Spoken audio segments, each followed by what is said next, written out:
College में गर्मियों की छुट्टियां होने पर राधिका और रोहन अपने दोस्त मनोज और शिल्पा के साथ परिवार के पुराने फार्म हाउस पर घूमने जाने का प्लान बनाते हैं। गाइस, तुम दोनों को वो फार्म हाउस बहुत पसंद आएगा। बचपन से ही वो मेरी और रोहन की सबसे पसंदीदा जगह रही है। पर मैंने तो इतने सालों में तुम्हारे मुंह से कभी फार्म हाउस का नाम तक नहीं सुना। बचपन में फार्म हाउस जाते थे, लेकिन फिर अचानक सबने वहां जाना बंद कर दिया और वजह कभी किसी ने बताई नहीं। पर अब हम चारों मिलकर वहां धमाल करेंगे। इसी तरह बातें करते कुछ घंटों का सफर तय कर चारों शहर से दूर ऊंची पहाड़ी पर बने राधिका और रोहन के फैमिली फार्म हाउस पर पहुंच जाते हैं। वाह यार, ये तो बड़ा ही सुंदर है। पूरा घूमोगे तो और अच्छा लगेगा, लेकिन उससे पहले सब फ्रेशन अप हो जाओ, फिर साइट सीइंग के लिए जाएंगे। राधिका और रोहन अपने अपने कमरे में चले जाते हैं, लेकिन मनोज और शिल्पा घर में घूमने लगते हैं, जहां शिल्पा की टक्कर हॉल के बीचों बीच रखी एक पुरानी लकड़ी की कुर्सी से होती है। आह, लग गई रे माता, इस कुर्सी को बीच में किसने रखा हुआ है? अरे तेरे स्वागत के लिए भूत ने रखा होगा। ओए, तुझे बहुत हंसी आ रही है। जब खुद टकराएगा तो पता चलेगा। हाँ हाँ ठीक है, पर अभी तो इसे साइड में रख दे। शिल्पा कुर्सी को एक कोने में रख देती है और वो दोनों भी अपने कमरे में चले जाते हैं, जिसकी थोड़ी देर बाद चारों बाहर घूमने निकल जाते हैं। इसी तरह रात हो जाती है। फार्म हाउस में वापस आकर वे लोग सीधा सोने चले जाते हैं। आधी रात को मनोज की नींद खुलती है।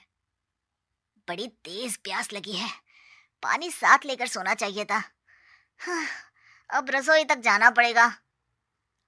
मनोज आंखें मलते हुए कमरे से हॉल में आता है और अचानक रास्ते में रखी कुर्सी से टकराकर जमीन पर गिर जाता है। अरे मर गया रे दादा। शिल्पा सही बोल रही थी, बड़ी तेज लगती है ये कुर्सी तो, पर इसे दोबारा बीच में किसने रखा? मनोज एक बार फिर उस लकड़ी की कुर्सी को कोने में रख पानी पीकर कमरे में चला जाता है। अगली सुबह जैसे ही चारों की नींद खुलती है तो उन्हें अपने बेड के पास साइड टेबल पर चाय का कप रखा मिलता है, जिसे देख वो खुशी खुशी चाय पीकर तैयार होकर कुछ देर बाद हॉल में मिलते हैं। थैंक यू यार राधिका, मुझे नहीं पता था कि तू इतनी अच्छी चाय बनाती है। वैसे मुझे उस बेड टी की बहुत जरूरत थी। ये और चाय, अरे इसे तो पानी तक उबालना नहीं आता। मतलब तूने हमारे लिए चाय बनाई क्या दोस्त? अरे चल पागल है क्या, इतना भी प्यार नहीं है मुझे कि तुम्हारे लिए बेड टी बनाऊं। चाय पर ये चर्चा करते हुए मनोज जैसे ही पीछे मुड़ता है तो एक बार फिर लकड़ी की पुरानी कुर्सी से टकराकर उस पर गिर जाता है। हाय रब्बा। अरे चाय छोड़ो, पहले ये बताओ कि इसे बार बार बीच में कौन रखता है? कल रात ही मैंने इसे साइड किया था। तुम पहले ये बताओ कि चाय किसने बनाई थी? सबकी बातों को कुछ देर ध्यान से सुनने के बाद राधिका हैरानी से कुर्सी की तरफ देखने लगती है। भूत दीदी। राधिका की बात सुन आपस में झगड़ रहे सारे दोस्त शांत हो जाते हैं। क्या बोला अभी तूने? अरे पर अब वो यहाँ कैसे हो सकती हैं? क्यों नहीं हो सकती? हमने यहाँ आना छोड़ा था, पर उन्होंने तो घर नहीं छोड़ा ना। और याद करो, ऐसे बेड के पास कप रखना और कुर्सी को कमरे के बीच में रखना, ये सब वही तो करती थी।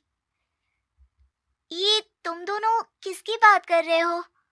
अरे जो भी हो, कुछ अच्छा तो बिल्कुल नहीं लगता। अब देखो, डरने की कोई जरूरत नहीं है।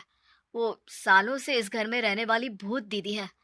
वो बचपन से ही हमारे यहाँ आने पर एक बड़ी बहन की तरह हम दोनों का ख्याल रखती हैं।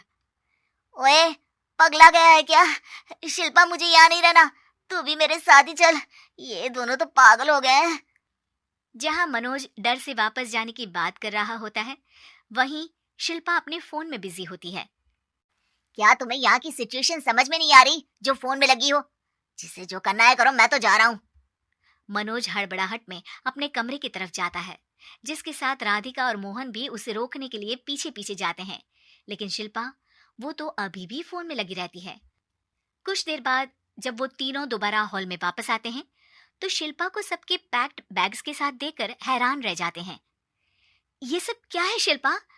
यहाँ हम इसे समझा रहे हैं और तुम हमारे बैग्स भी पैक कर कर लेकर आई।